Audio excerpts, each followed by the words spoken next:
Let's do a weekly reading rec. Oh my gosh, can I freaking talk? Let's do a oh my god, what the f? Let's do a weekly reading recap. Recap? Are you serious? Oh my god, I think I need to eat. I'm hungry. A weekly reading recap.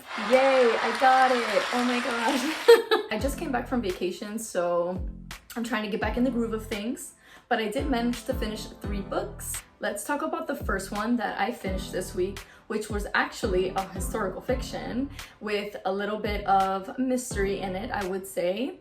The first one being Frozen River by Ariel Lahan. I believe that's how you pronounce it, I'm not sure. Now, this one I heard really good things. So when I finally got it on my Libby, I took the plunge. It is a longer book, but I don't care how long it is as long as the quality is there. This book, the quality was 100% there. I rated this a 5-star. If you love historical fiction, especially about a woman in the 1700s, I believe, she is a midwife, and in those times where men are being men, that never changes, but you know, it was worse back then. But it just shares her story, and this is actually based on true events. This is a real person, which made me even love this story even more because it was so important. And this female main character, Martha, she was just, I love her. I love her. I want to do a deep dive now on her. The author did so much research on this book for Martha and how to present her the way she wanted to, and I just love that. I love when an author does that, does their due diligence and gives you the facts, but also just telling a compelling, amazing story. This was so good. I highly recommend it if you love historical fiction. The next book, I had to twist it up a bit, a little unserious, and this one's actually a romance. I have had this one on my radar for a while, and it's been on my shelf for a while. So I said, you know what? Let's do a little, you know, a little heartfelt romance. And I haven't read a romance in a while, so I wanted to see where I was with romance. And to be honest, this book I thought was gonna be a little better. It had some magical realism, which I also really love. It's like one of my favorite tropes in books. And what I'm talking about is The 7-Year Slip. This one's by Ashley Poston. The apartment, going back 7 years and going forward 7 years, she finds someone 7 years back in her grandmother's apartment that she now owns or inherited. And it's just telling their love story. And although I really enjoyed the banter was super cute. I loved, you know, the commentary. It was fun. It definitely was fun. I cackled a few times. I was like, you know, I was doing my little awes.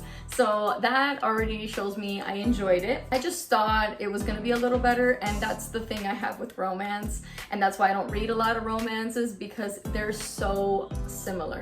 I feel like it's just the same plot, the same, you know, oh, he fell for her, she fell for him, like it's nothing unique.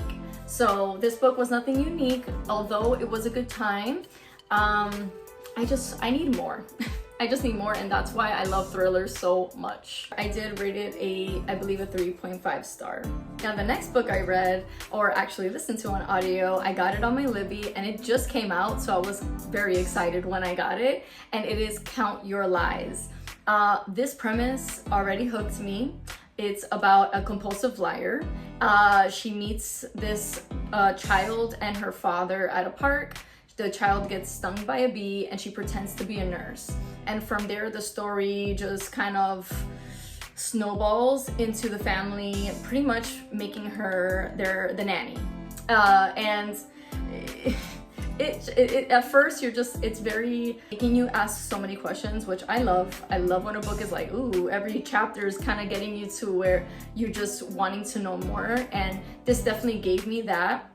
Somewhere along in the middle, it was just a little stagnant. I felt like it was just nothing was going on. It was kind of boring. It was kind of like right here in the middle, and I just needed a little more.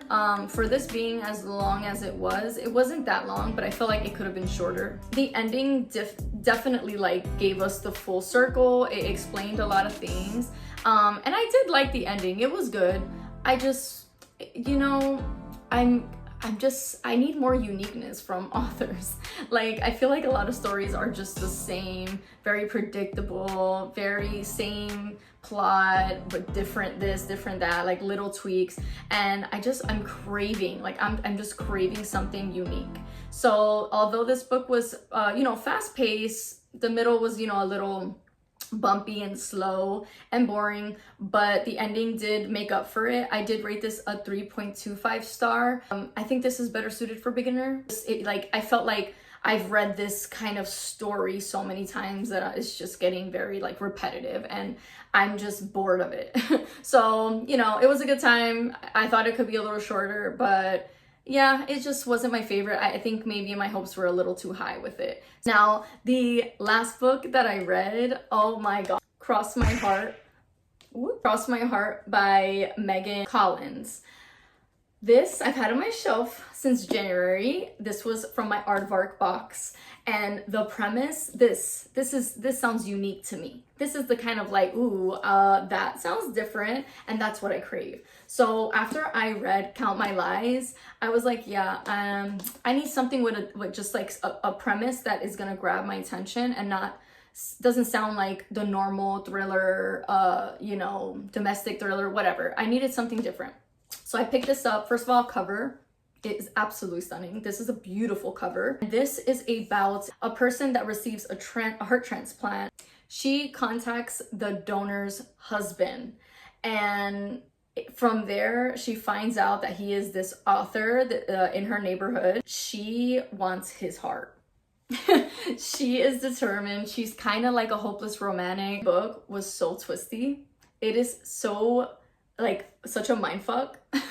I thought it was so good. I devoured it. I couldn't get my eyes off of it, and this is exactly what I've been craving for. Towards the end, it got just a little bit predictable, but I will give it that they definitely did a good job trying to redirect you.